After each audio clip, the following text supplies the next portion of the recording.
إن الحمد لله نحمده ونستعينه ونستغفره ونعوذ بالله من شرور أنفسنا ومن سيئات أعمالنا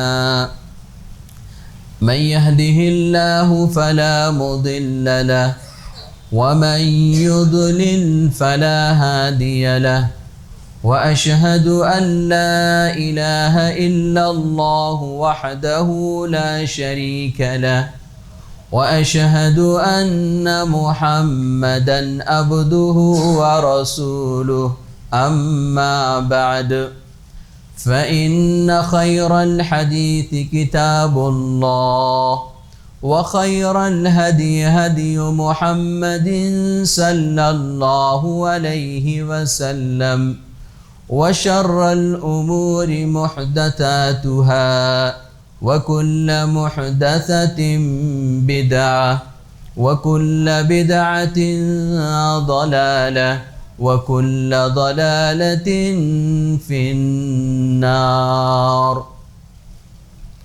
أعوذ بالله من الشيطان الرجيم. بسم الله الرحمن الرحيم.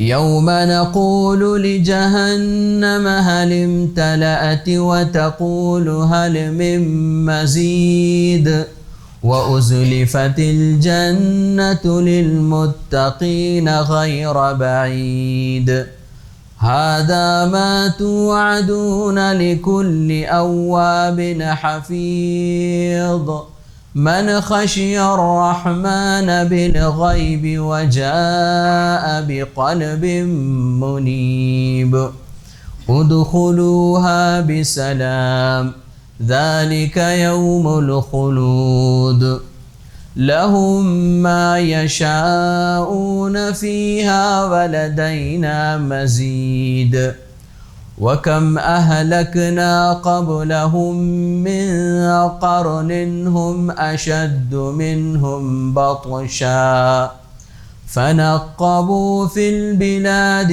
هل من محيص إن في ذلك لذكرى لمن كان له قلب أو ألقى السمع وهو شهيد ولقد خلقنا السماوات والأرض وما بينهما في 6 أيام وما مسنا من لغوب فاصبر على ما يقولون وسبح بحمد ربك قبل طلوع الشمس وقبل الغروب ومن الليل فسبحه وأدبار السجود واستمع يوم ينادي المناد من مكان قريب يوم يسمعون الصيحة بالحق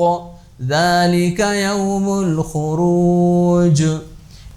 وقال تبارك وتعالى ولا تتمنوا ما فضل الله به بعضكم على بعض رب اشرح لي صدري ويسر لي أمري واحلل عقدة من لساني يفقه قولي رب زدنی علما. محترم حاضرین جمعہ، قابل احترام ماؤں اور بہنوں،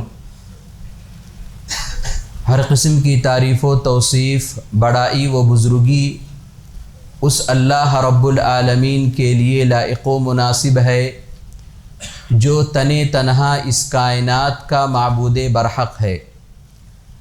درود و سلام ہو نبی آخر الزماں جناب محمد مصطفیٰ صلی اللہ علیہ وسلم پر، جنہوں نے اللہ تبارک و تعالیٰ کے حکم سے اسلام جیسے سچے اور اچھے دین کو مجھ تک اور آپ تک ویسے ہی پہنچایا جیسے اللہ تبارک و تعالیٰ نے پہنچانے کا حکم دیا تھا۔ محترم حضرات، خطبہ مسنونہ کے بعد قرآن مجید سورۃ النساء کی ایک آیت کا ابتدائی حصہ میں نے آپ کے سامنے تلاوت کی ہے۔ جس آیت کا ابتدائی حصہ میں نے آپ کے سامنے پڑھی ہے، اسی کے روشنی میں مجھے آپ کے سامنے ایک ایسے موضوع پر گفتگو کرنا ہے، ایک ایسے عنوان پر گفتگو کرنا ہے جس کا تعلق دل سے ہے۔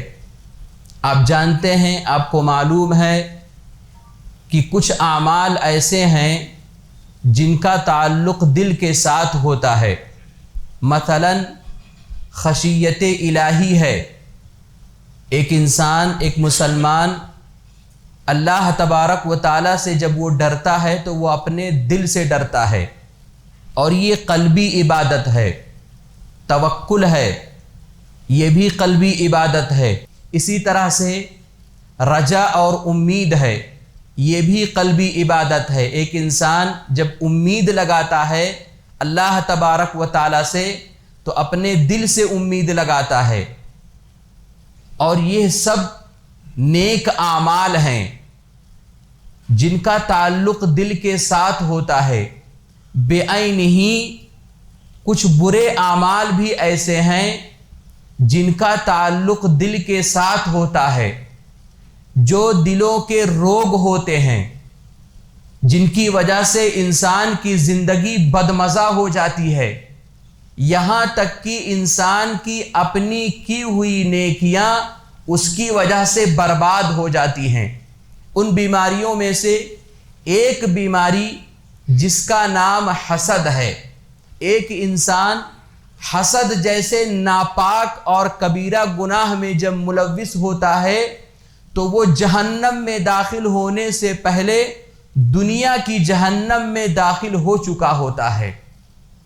انسان کی زندگی میں حسد کے آنے کی وجہ سے انسان کی زندگی بے سکونی اور بے چینی کا مجموعہ بن جاتی ہے، یعنی انسان ہمیشہ پریشان رہتا ہے ایک دوسرے کو دیکھ کر کے۔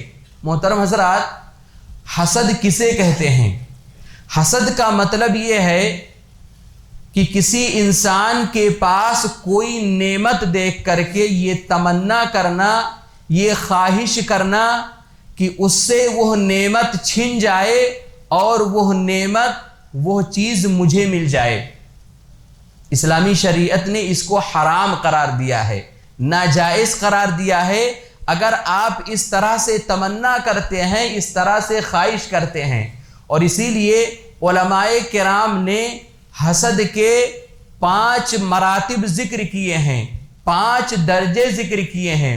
پہلا مرتبہ، ایک انسان دوسرے انسان کے پاس کوئی نعمت دیکھ کر کے یہ خواہش کرے، یہ تمنا کرے کہ اس کی وہ نعمت چھن جائے، چاہے وہ نعمت مجھے ملے یا نہ ملے۔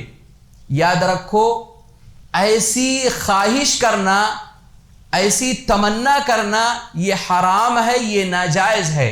ایک مسلمان کو ایسے تمنا سے اور ایسے خواہش سے اور ایسے آرزو سے بچنا چاہیے۔ دوسرا مرتبہ، حاسد انسان یہ خواہش کرے، یہ تمنا کرے کہ فلاں کے پاس جو نعمتیں ہیں وہ نعمتیں اس سے چھن جائیں اور وہ نعمتیں مجھے مل جائیں۔ یاد رکھو، اس قسم کی بھی آرزو اور تمنا کرنا ناجائز اور حرام ہے۔ تیسرا مرتبہ، حاسد انسان یہ تمنا کرے، یہ خواہش کرے کہ فلاں انسان، فلاں شخص، فلاں بھائی ہمیشہ فقیر رہے، ہمیشہ غریب رہے، ہمیشہ وہ کمزور رہے، ہمیشہ وہ پریشان رہے، ہمیشہ وہ مصیبتوں میں گھرا رہے۔ یاد رکھو، اسلامی شریعت ایسے تمنا کو بھی، ایسے آرزو کو بھی ناجائز کہتی ہے۔ اسی طرح سے ایک اور مرتبہ، حاسد انسان یہ تمنا کرے، یہ خواہش کرے کہ فلاں آدمی کے پاس جو نعمت ہے وہ نعمتیں مجھے بھی ملنے چاہیے، لیکن اس کے ساتھ ساتھ میں وہ انسان یہ بھی تمنا کرے کہ مجھے جو نعمتیں اللہ تبارک و تعالیٰ دے وہ نعمتیں اس کے پاس کم ہوں، میرے پاس زیادہ ہوں۔ کیوں؟ تاکہ وہ مجھ سے آگے نہ بڑھ سکے، اس آدمی کو مجھ پر فضیلت حاصل نہ ہو۔ یاد رکھو، یہ تمنا بھی، یہ آرزو بھی ناجائز ہے، اس سے مسلمانوں کو بچنا چاہیے۔ پانچواں مرتبہ ایک انسان دوسرے انسان کے پاس نعمتیں دیکھ کر کے یہ تمنا کرے کہ رب العالمین مجھے بھی وہ نعمت دے دے، مجھے بھی وہ چیزیں دے دے، لیکن وہ انسان، وہ مسلمان اس کے نعمت کے چھن جانے یا ختم ہو جانے کی تمنا نہ کرے۔ ایک انسان جو ہوتا ہے، ایک مسلمان جو ہوتا ہے، وہ جب کسی کی نعمتوں کو دیکھتا ہے، کسی کے گاڑی کو دیکھتا ہے، کسی کے بنگلے کو دیکھتا ہے، کسی کے مال و دولت کو دیکھتا ہے، کسی کے تندرستی کو دیکھتا ہے، تو وہ انسان یہ تمنا کرتا ہے، یہ خواہش کرتا ہے کہ پروردگارہ اس کے پاس جو نعمتیں تو نے دے رکھی ہیں، پروردگارہ اس کو باقی رکھ، لیکن ساتھ ساتھ میں پروردگارہ مجھے بھی دے دے۔ علماء کرام نے لکھا ہے کہ اس قسم کا اگر آپ تمنا کرتے ہیں، اس قسم کا اگر آپ آرزو کرتے ہیں، خواہش کرتے ہیں، تو یہ جائز ہے۔ محترم حضرات، حسد یہ بہت بڑی آزمائش ہے۔ حسد کے اندر بے شمار لوگ ملوث نظر آتے ہیں، تھوڑے ہی لوگ اس سے خلاصی پاتے ہیں۔ اسی لیے کہا جاتا ہے کہ کوئی جسد حسد سے خالی نہیں، کوئی جسم حسد سے خالی نہیں، کوئی سینہ حسد سے خالی نہیں۔ جو کمینے لوگ ہوتے ہیں وہ لوگ اپنے حسد کو ظاہر کر دیتے ہیں، اور جو عزت دار لوگ ہوتے ہیں وہ اپنے حسد کو چھپاتے چھپاتے اس کو ختم کر دیتے ہیں۔ آج کتنے لوگ ایسے ہیں جو زبانی دعویٰ کرتے ہیں کہ مجھے تو کسی کی کوئی پرواہ نہیں ہے، میں نے تو کبھی سے کسی سے کوئی حسد نہیں کیا ہے، جھوٹ کہتے ہیں۔ یاد رکھو، یہ شیطان کی سب سے بڑی چال ہے کہ شیطان انسان سے گناہ بھی کرواتا ہے اور انسان کو احساس تک بھی ہونے نہیں دیتا ہے کہ وہ گناہ کر رہا ہے۔ اصولی طور پر کوئی بھی انسان یہ دعویٰ نہیں کر سکتا ہے کہ میرے دل کے اندر حسد کے جذبات پیدا نہیں ہوتے ہیں، یا میرے زندگی میں کبھی حسد کا موقع نہیں آیا ہے۔ انسان ہونے کے ناطے انسان کے اندر حسد کے جذبات پیدا ہوتے ہیں، اور اسی لیے پیارے نبی صلی اللہ علیہ وسلم نے اپنی امت کو، مجھ کو اور آپ کو آپس میں ایک دوسرے کے ساتھ سختی کے ساتھ پیارے نبی صلی اللہ علیہ وسلم نے حسد کرنے سے منع فرمایا ہے۔ پیارے نبی صلی اللہ علیہ وسلم نے فرمایا وَلَا تَحَاسَدُوا، تم لوگ آپس میں ایک دوسرے سے حسد نہ کرو۔ اور اگر آپ قرآن مجید پڑھیں تو قرآن مجید میں 4 مقامات پر حسد کا تذکرہ صراحتاً موجود ہے، یعنی حسد کا نام آیا ہوا ہے۔ سورۃ البقرہ کے اندر قرآن مجید نے کفار کے اور یہود و نصارہ کے حسد کو ذکر کرتے ہوئے فرمایا حسدا من عند انفسہم۔ سورۃ النساء کے اندر قرآن مجید نے کہا ام یحسدون الناس علی ما آتاہم اللہ من فضل۔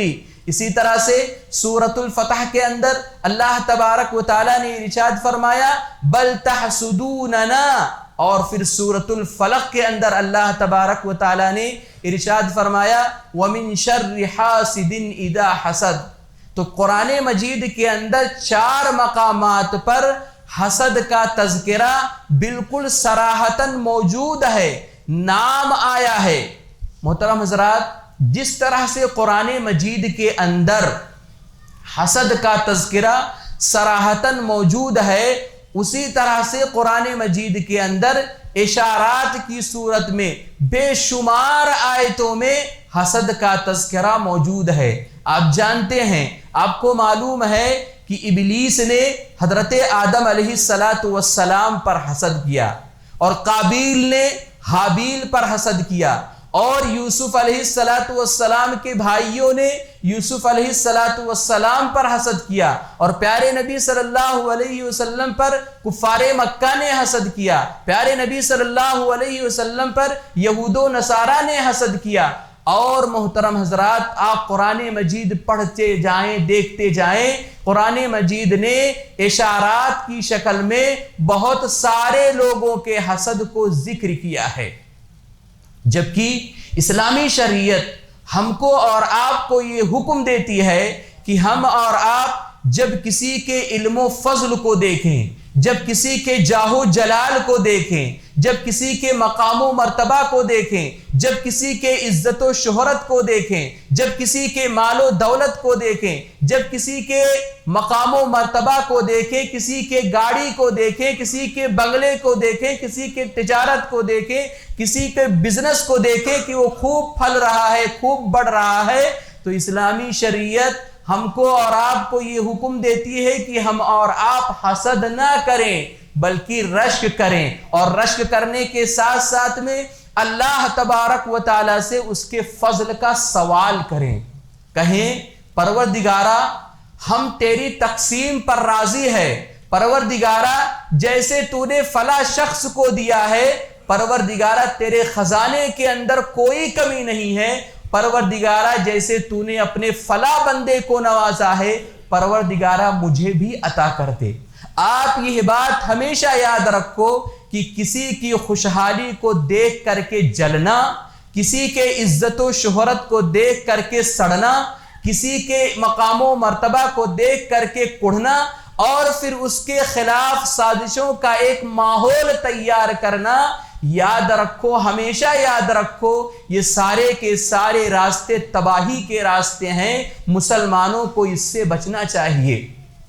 خوشحال آدمی کو دیکھ کر کے اللہ تبارک و تعالی سے فراخی اور کشادگی کا سوال کرنا یہ عین ایمان ہے اور اسلام کا حکم ہے۔ قرآن مجید نے کہا وَلَا تَتَمَنَّوْا مَا فَضَّلَ اللَّهُ بِهِ بَعْضَكُمْ عَلَى بَعْضٍ۔ اللہ تبارک و تعالیٰ نے کہا کہ اگر اللہ تبارک و تعالیٰ نے تم میں سے کسی کو کسی کے اوپر فضیلت دے رکھی ہے تو تم اس کی ہوس نہ کرو۔ اس آیت سے کیا معلوم ہوا؟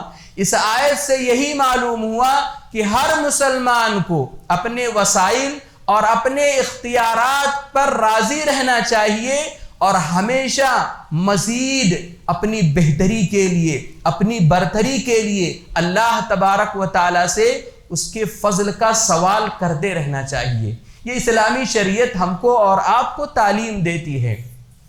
محترم حضرات، حاسد شخص، جو انسان حسد کرتا ہے، وہ قیمتی نعمتوں سے ہمیشہ محروم رہتا ہے۔ حسد کا کوئی فائدہ نہیں ہے۔ حسد کے سارے راستے تباہی کے راستے ہیں۔ تاریخ اس بات پر شاہد ہے، تاریخ اس بات پر گواہ ہے کہ جس نے بھی حسد کیا اور جس نے جب بھی حسد کیا وہ ہمیشہ ناکام اور نامراد ہی رہا، یہاں تک کہ اس کی اپنی کی ہوئی نیکیاں حسد کی وجہ سے برباد کر دی جاتی ہیں۔ آپ پیارے نبی صلی اللہ علیہ وسلم کے زمانہ کو دیکھیں، زمانہ کو دیکھیں۔ اس زمانے میں یہود و نصارہ تھے، کفار مکہ تھے۔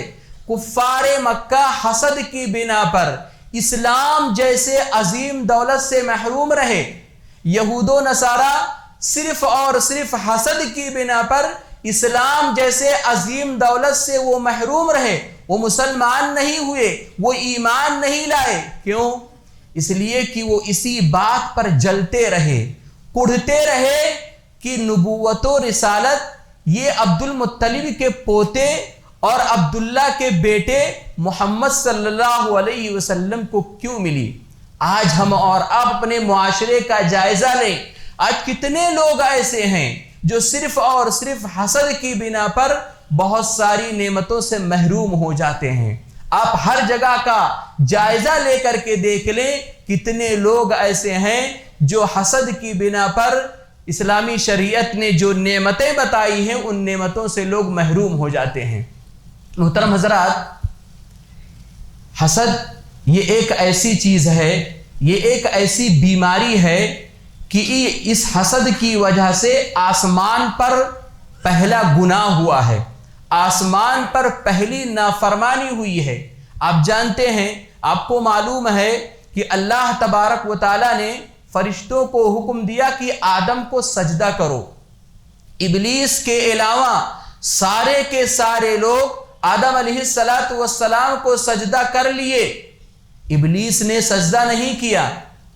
آخر ابلیس نے حضرت آدم علیہ السلام کو سجدہ کیوں نہیں کیا؟ ابلیس کو اس بات کا دکھ تھا، ابلیس کو اس بات کا حسد تھا کہ مجھے سجدہ کیوں نہیں کروایا گیا، جبکہ میں تمام لوگوں سے علم و فضل میں بہتر ہوں، درجے میں بہتر ہوں۔ قرآن مجید اس کے حسد کا تذکرہ کرتے ہوئے فرماتا ہے قال انا خیر من، ابلیس نے اللہ تبارک و تعالیٰ سے کہا کہ پروردگارا میں اس سے بہتر ہوں، اور تو نے مجھے آگ سے پیدا کیا ہے اور آدم علیہ السلام کو مٹی سے پیدا کیا ہے۔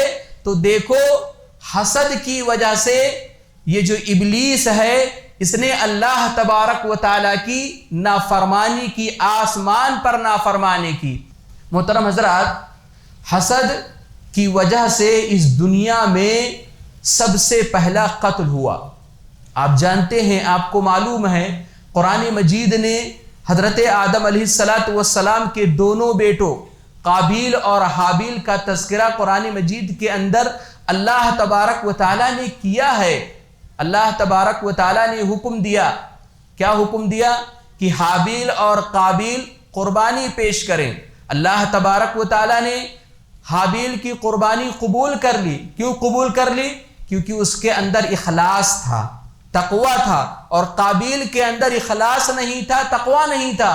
اللہ تبارک و تعالیٰ نے حابیل کی قربانی قبول کر لی، قابیل کی قربانی قبول نہیں کی، تو قابیل نے اپنے بھائی حابیل پر حسد کیا اور حسد کرتے ہوئے اپنے بھائی کو قتل کر دیا۔ تو دیکھو، صرف اور صرف حسد کی بنا پر اس زمین پر جو پہلا گناہ قتل ہوا ہے، صرف اور صرف حسد کی بنا پر ہوا ہے۔ اسی طرح سے محترم بھائیوں، حسد کی بنا پر معصوم بھائیوں پر ظلم کیا جاتا ہے۔ حسد اتنی خطرناک بیماری ہے کہ بڑے معصوم اور پیارے رشتہ دار اس کے زد میں آ جاتے ہیں، اور جب ایک انسان اس حسد کے زد میں آتا ہے تو رشتے پار ہو جاتے ہیں، رشتوں کا کوئی خیال نہیں رکھا جاتا ہے۔ اب قرآن مجید پڑھیں، سورہ یوسف پڑھیں، سورہ یوسف کے اندر اللہ تبارک و تعالیٰ نے یوسف علیہ السلام کے بھائیوں کے حسد کا تذکرہ فرمایا ہے۔ آپ جانتے ہیں کہ حضرت یوسف علیہ السلام کو اللہ تبارک و تعالیٰ نے کمال کی خوبصورتی عطا کی تھی، وہ اچھے اخلاق والے تھے، بڑی فضیلت والے تھے، اور اسی وجہ سے ان کے باپ یعقوب علیہ السلام ان سے بڑی محبت کیا کرتے تھے، اور یہی وجہ بنی کہ ان کے جو 10 بھائی تھے اسی وجہ سے وہ حسد کا شکار ہو گئے۔ قرآن مجید ان کے حسد کی داستان کو سناتا ہے، اذ قالوا لیوسف واخوہ احب الی ابینا منا ونحن عصبہ ان ابانا لفی ضلال مبین اقتلوا یوسف او اطرحوہ ارضا یخل لکم وجہ ابیکم وتکونوا من بعدہ قوما صالحین۔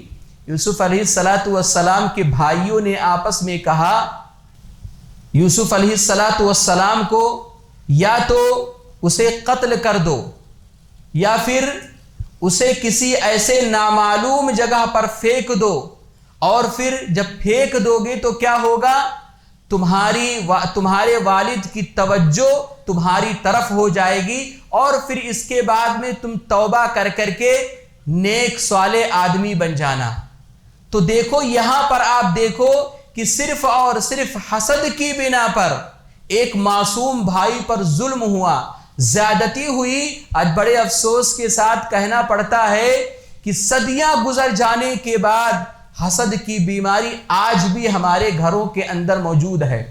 حسد کی بنا پر لوگ اپنے بھائیوں کے اوپر ظلم کرتے ہیں، حسد کی بنا پر آج لوگ اپنے بھائیوں کو وراثت میں برابر حصہ نہیں دیتے ہیں۔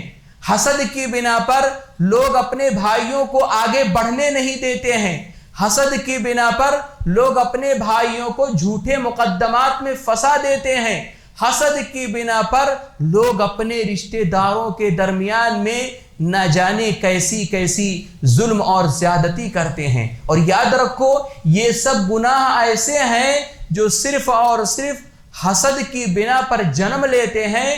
اور یہ یاد رکھو، حسد یہ الذنوب کا درجہ رکھتی ہے۔ اس لیے محترم بھائیو، ہم اپنے آپ کو حسد سے بچائے رکھیں۔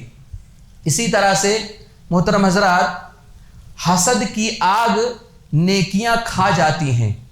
آپ کتنی نیکیاں کرتے رہیں، لیکن اگر آپ کے اندر حسد کی آگ ہے اور اس حسد کی آگ کو آپ ہمیشہ جلائے رکھتے ہیں، یعنی سازشیں کرتے رہتے ہیں، بغض و عداوت کرتے رہتے ہیں، اپنے زبان سے اس کے عزت و آبرو کے ساتھ کھلواڑ کرتے رہتے ہیں، یاد رکھو آپ کتنی بھی نیکیاں کرتے جائیں، یہ نیکیاں حسد کی آگ کھا جائیں گی۔ پیارے نبی صلی اللہ علیہ وسلم نے فرمایا کہ آہستہ آہستہ تمہاری طرف، مجھ کو اور آپ کو پیارے نبی صلی اللہ علیہ وسلم نے مخاطب کر کے فرمایا کہ آہستہ آہستہ تمہاری طرف پچھلی امتوں کی بیماری بڑھتی آ رہی ہے۔ وہ بیماری کیا ہے؟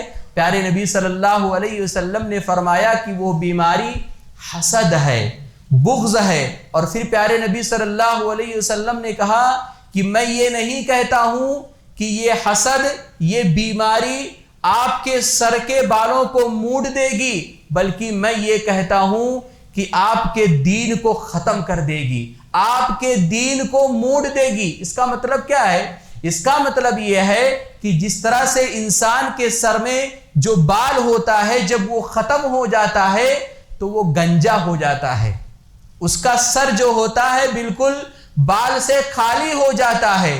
بالکل اسی طرح سے پیارے نبی صلی اللہ علیہ وسلم نے فرمایا کہ جو آدمی حسد کے اندر مبتلا ہوتا ہے تو اس کے نیکیوں کا جو نامہ اعمال ہے، وہ نامہ اعمال نیکیوں سے خالی ہو جاتا ہے۔ اور یہ بات سمجھ میں بھی آتی ہے، کیسے؟ ایک انسان جو حسد کرتا ہے، حاسد انسان ہمیشہ کسی نہ کسی کے سازشوں میں مبتلا رہتا ہے۔ کبھی دو بھائیوں کے درمیان پھوٹ ڈالنے کی کوشش کرتا ہے، کبھی اپنی زبان سے کسی کے عزت و آبرو کے ساتھ کھلواڑ کرنے کی کوشش کرتا ہے۔ الغرض کہنا یہ ہے کہ ہر پل وہ آدمی، ہر پل وہ انسان برائیوں کی طرف بڑھتا رہتا ہے، یہاں تک کہ گناہوں کی کثرت کی وجہ سے نوبت یہاں تک پہنچ جاتی ہے کہ اس انسان کی اپنی کی ہوئی نیکیاں حسد کی وجہ سے برباد کر دی جاتی ہیں۔ اس لیے محترم بھائیوں، ہم کو اور آپ کو چاہیے کہ ہم اور آپ حسد اپنے مسلمان بھائیوں سے نہ کریں۔ محترم حضرات، حسد سے بچاؤ کا طریقہ کیا ہے؟ اسلامی شریعت نے حسد سے بچاؤ کا کیا طریقہ ہم کو اور آپ کو بتلایا ہے؟ تو سب سے پہلی بات یہ ہے کہ ہم اور آپ پہلے خود کسی سے حسد نہ کریں، اور جب کبھی ہمارے دل کے اندر، ہمارے سینے کے اندر حسد کے جذبات ابھرے، فوراً اللہ تبارک و تعالیٰ کے فضل کا سوال کریں اور اللہ تبارک و تعالیٰ سے دعا کریں کہ پروردگارا میرے دل کو حسد سے خالی کر دے۔ اسی لیے پیارے نبی صلی اللہ علیہ وسلم کثرت کے ساتھ دعا کیا کرتے تھے، اللہم اہد قلبی واسلل سخیمۃ صدری۔ پیارے نبی صلی اللہ علیہ وسلم یہ دعا کیا کرتے تھے کہ پروردگارا میرے دل کو سیدھا کر دے اور میرے سینے سے، میرے دل سے حسد کو کھرچ دے۔ اس کے ساتھ ساتھ میں ہم کو اور آپ کو دعا کے ساتھ ساتھ میں ہم کو اور آپ کو اس بات کی بھی خواہش رکھنی چاہیے کہ میں ہمیشہ سلیم الصدر رہوں، یعنی میرے دل کے اندر ذرہ برابر حسد نہ ہو۔ اور یاد رکھو محترم حضرات، اگر آپ کے دل کے اندر حسد نہیں ہے تو گویا کہ آپ اپنے دل کے اندر ایک جنتی دل رکھتے ہیں۔ اللہ اکبر، یہ کتنی بڑی فضیلت کی بات ہے۔ پیارے نبی صلی اللہ علیہ وسلم ایک مرتبہ حضرات صحابہ کرام رضوان اللہ علیہم اجمعین کے درمیان میں تشریف فرما تھے۔ اتنے میں پیارے نبی صلی اللہ علیہ وسلم نے فرمایا کہ ابھی تمہارے پاس ایک جنتی شخص آنے والا ہے۔ تھوڑی دیر گزری کہ ایک انصاری صحابی تشریف لائے، ان کے بائیں ہاتھ میں ان کا اپنا جوتا تھا اور ان کے داڑھی مبارک سے وضو کے قطرات بہ رہے تھے۔ انہوں نے آ کر کے دوسرے جو اور حضرات صحابہ کرام رضوان اللہ علیہم اجمعین بیٹھے ہوئے تھے ان کو آ کر کے سلام کیا۔ پھر دوسرے دن پیارے نبی صلی اللہ علیہ وسلم نے یہی فرمایا کہ ابھی تمہارے پاس ایک جنتی شخص آنے والا ہے۔ دوسرے دن بھی وہی صحابی تشریف لائے۔ پھر تیسرے دن پیارے نبی صلی اللہ علیہ وسلم نے پھر فرمایا کہ ابھی تمہارے پاس ایک جنتی شخص آنے والا ہے۔ تیسرے دن بھی وہی انصاری صحابی تشریف لائے۔ مجلس میں موجود ایک صحابی جن کا نام عبداللہ بن عمر بن عاص رضی اللہ تعالی عنہ ہیں، یہ موجود تھے۔ ان کے دل کے اندر یہ شوق پیدا ہوا کہ اس آدمی کا پیچھا کیا جائے اور معلوم کیا جائے، اس کے ساتھ میں رات گزاری جائے، اس کے گھر کے اندر مہمان بنا جائے اور یہ دیکھوں کہ آخر اس کے اندر ایسا وہ کون سا عمل ہے کہ جس کی بنیاد پر پیارے نبی صلی اللہ علیہ وسلم تین مرتبہ جنت کی بشارت دے رہے ہیں۔ حضرت عبداللہ بن عمر بن عاص رضی اللہ تعالی عنہ مہمان بنتے ہیں، 3 راتیں گزارتے ہیں، اور 3 راتیں گزارنے کے بعد کیا دیکھتے ہیں کہ ان کا کوئی خاص عمل نہیں ہے۔ رات بھر وہ لیٹے رہتے ہیں، سوئے رہتے ہیں، لیکن جب کبھی کروٹ بدلتے ہیں تو الحمدللہ اللہ اکبر کہتے ہیں، اور جب فجر کی اذان ہوتی ہے تو نماز کے لیے نکل پڑتے ہیں۔ اس کے علاوہ کوئی اور عمل ان کو نظر نہیں آیا۔ تو انہوں نے کیا کیا؟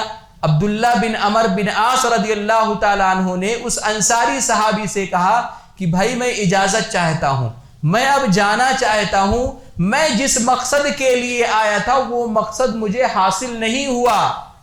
انہوں نے کہا کہ پیارے نبی صلی اللہ علیہ وسلم نے آپ کو 3 مرتبہ جنت کی بشارت دی ہے، اور میں یہ دیکھنا چاہتا تھا کہ آپ کے اندر ایسا وہ کون سا عمل ہے کہ جس عمل کی بنیاد پر پیارے نبی صلی اللہ علیہ وسلم نے آپ کو جنت کی بشارت دی ہے، اور میں وہ دیکھ کر کے، وہ عمل دیکھ کر کے میں بھی وہ عمل، وہ خوبیاں اپنے اندر پیدا کروں اور مجھے بھی اللہ تبارک و تعالیٰ کی جنت میں داخلہ مل سکے۔ اللہ اکبر۔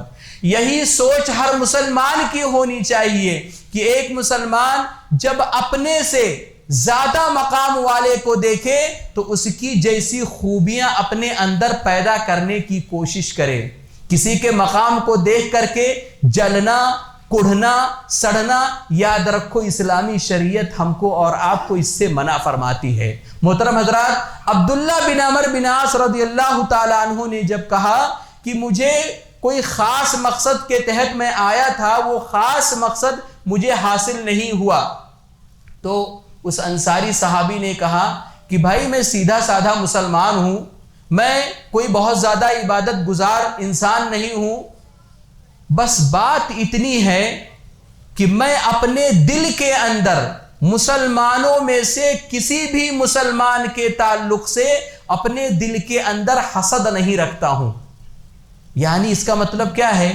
اس کا مطلب یہ ہے کہ اللہ تبارک و تعالیٰ نے مجھے جو کچھ دے رکھا ہے میں اس پر اللہ تبارک و تعالیٰ سے بہت راضی ہوں، اور اللہ تبارک و تعالیٰ نے مجھ سے جن لوگوں کو بڑا بنایا ہے، جو مقام میں بڑے ہیں، عزت و شہرت میں بڑے ہیں، دولت میں بڑے ہیں، میں ان کے لیے ذرہ برابر حسد نہیں کرتا ہوں۔ اللہ اکبر۔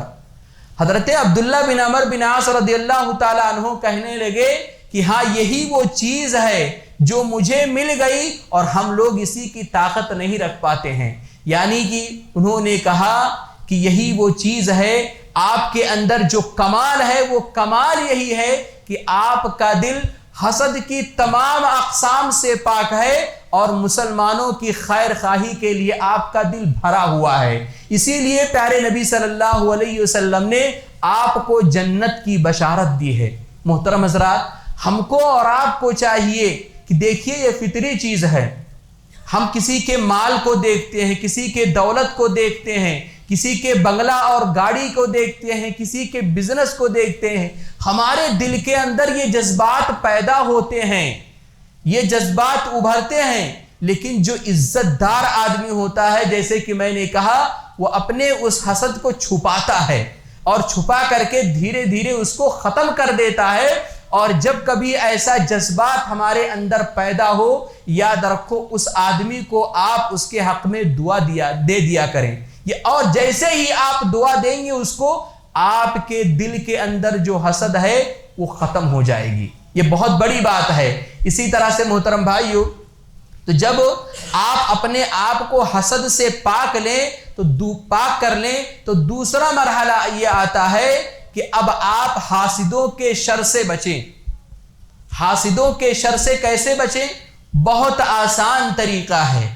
اس کا آسان طریقہ یہ ہے کہ آپ مسنون اذکار کی پابندی کریں۔ صبح و شام کی جو دعائیں پیارے نبی صلی اللہ علیہ وسلم نے بتلائی ہیں اس کی پابندی کریں۔ آمن الرسول پڑھیں، اسی طرح سے آیت الکرسی پڑھیں، تینوں قل پڑھیں۔ یہ پیارے نبی صلی اللہ علیہ وسلم کی تعلیم ہے۔ آپ اس کو صبح و شام پڑھ لیا کریں گے، کسی بھی حاسد کے شر سے آپ محفوظ رہ جائیں گے۔ اور یاد رکھو، اگر کوئی حاسد آپ کے خلاف کوئی بری بات بولتا ہے، آپ کے خلاف، آپ کے عزت کے خلاف کوئی بات کہتا ہے، تو آپ اس کو برا نہ مانیں۔ آپ اس کو برا نہ مانیں۔ کیوں؟ اس لیے کہ وہ حاسد آپ کا دھوبی ہے، آپ کے گناہوں کو وہ دھو رہا ہے۔ آپ جانتے ہیں، آپ کو معلوم ہے کہ ہمارے زندگی کے اندر کچھ گناہ تو ایسے ہوتے ہیں کہ ہمیں ان سے استغفار کے لیے موقع مل جاتا ہے، استغفار کر کے ہم ان گناہوں کو معاف کروا لیتے ہیں اللہ تبارک و تعالیٰ سے۔ لیکن کچھ گناہ تو ایسے ہوتے ہیں کہ ہمیں استغفار کرنے کا موقع نہیں مل پاتا ہے، بھول جاتے ہیں کہ ہم نے وہ گناہ کیا ہے کہ نہیں کیا ہے۔ یاد رکھو، ایسے گناہ ہمارے وہ حاسد جو ہوتے ہیں وہ دھوتے ہیں، دھوبی کی طرح دھوتے ہیں۔ تو اس لیے اگر کوئی ہمارا حاسد ہے اور وہ ہمارا برا چاہتا ہے، ہمارے خلاف تہمتیں لگاتا ہے، ہماری عزت کے خلاف باتیں کرتا ہے، یاد رکھو برا نہ مانے، اس لیے کہ وہ آپ کے گناہوں کے دھوبی ہیں۔ اس لیے محترم بھائیو، ہم کو اور آپ کو چاہیے کہ ہم اور آپ اپنے آپ کو، اپنے سینے کو حسد سے پاک رکھیں۔ یاد رکھو، اگر آپ کے پاس حسد سے پاک دل ہوگا تو یاد رکھو گویا کہ آپ کے دل کے، آپ کے بدن کے اندر جنتی دل ہوگا۔ رب العالمین سے دعا ہے کہ پروردگارہ، ہم تمام لوگوں نے حسد کے حوالے سے جو باتیں سنی ہیں ان باتوں پر عمل کرنے کی توفیق عطا فرمائے۔ آمین، تقبل یا رب العالمین۔